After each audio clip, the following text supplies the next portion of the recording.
All right, chapter 21. And they are about to attack the rats. Gregor was almost within striking distance of one of the rats when something caused Ares to veer straight upward. A third rat with an unusual gold coat had bolted into the cone right beneath them. That makes three to fight, Gregor thought, as Ares shot up and off to the side. But as the ground came back into view, he could see the gold rat tearing the throat out of one of its attackers. Then it spun around, blood flying from its muzzle to face the other gray rat. Gregor shook his head slightly to clear what was going on. Don't be an idiot, Goldshard. He's come to kill the Bane, snarled the gray rat. I would rather have the Bane dead than have it trust you, the gold rat hissed back. The rat's voice was slightly higher pitched, like twitch tips, and Gregor felt certain it was female. All you guarantee is your own death, the gray rat crouched down to lunge.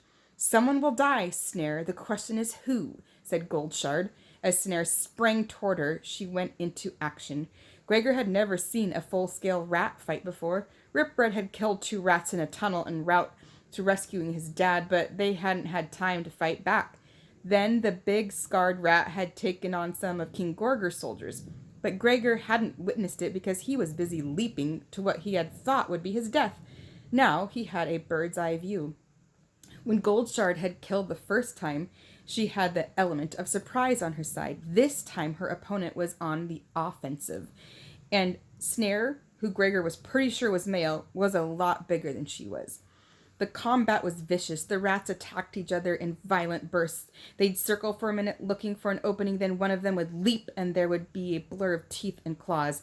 As they pulled apart to circle again, both would have new wounds. Snare lost an eye. Goldshard's ear dangled from a shred of fur.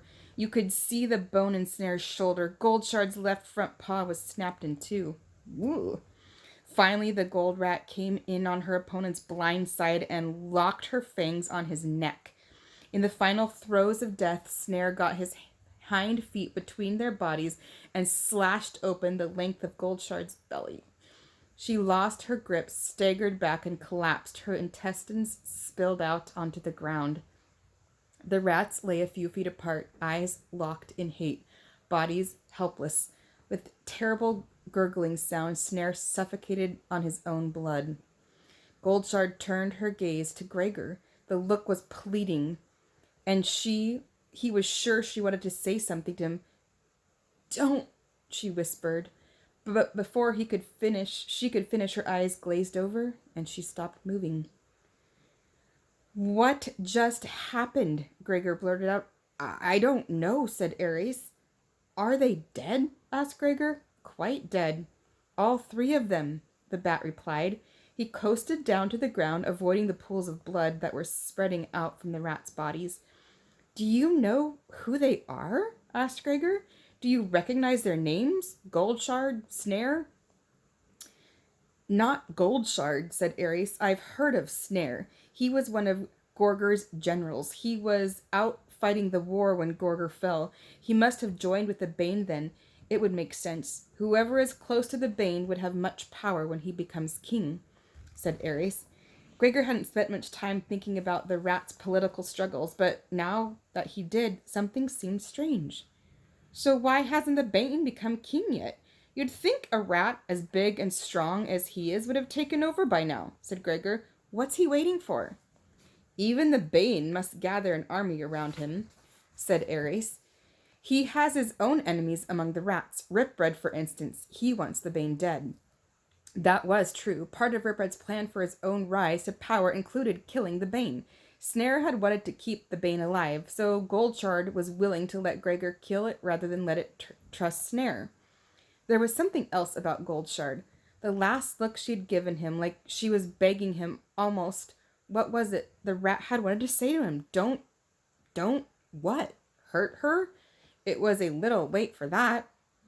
Ares' head snapped around to a tunnel entrance. How many? Asked Gregor. Just one, I think, said Ares. It's hard to tell. The path spirals. His chin jerked up again. This time Gregor did not have to ask. He'd heard the scratching himself. The sound stopped. Nothing emerged from the tunnel. Suddenly, Gregor knew why. It's the Bane, he whispered to Ares. The bat gave a nod of agreement. It had to be. The other rats would simply attack, but the Bane knew it was being hunted by a human, by an overlander, by the warrior. The words of the prophecy of Bane came back to Gregor. Hear it scratching down below, rat of long forgotten snow, evil cloaked in coat of white. Will the warrior drain your light?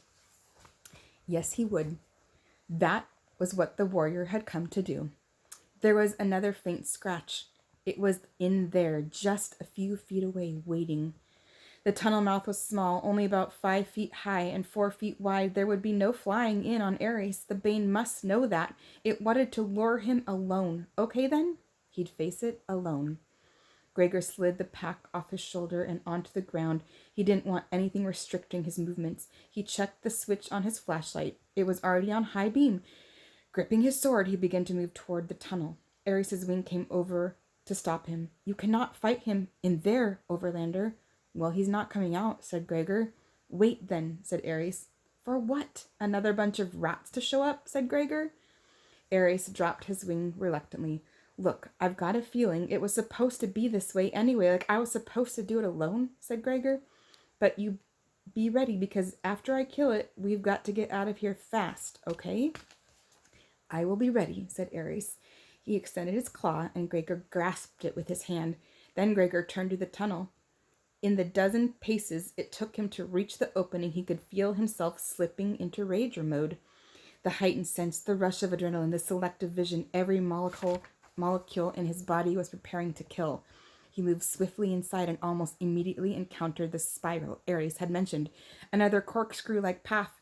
With his bad hand tracking along the wall and his good one leading the way with his sword, he went around 1, 2, 3 full turns and burst out into a square chamber. It was trying to hide from him, the Bane. He caught just a glimpse of the white fur, a flash of pink tail in a cave off to the side of the chamber. Gregor thought of Luxa, who would never be queen, of Twitchtip bleeding on the ground, of his dad crying on the phone, and of Boots, sweet, trusting Boots. Heart pounding, blind to everything except the path of fur, he lunged toward the cave. He raised the hilt in the air, flipping the sword so it would come down point first at an angle. His bad hand joined his good one, and with every ounce of strength he drove the blade toward the Bane. But just before the point made contact, the creature made a sound that hit Gregor like a cannonball. Mama? The end of chapter 21.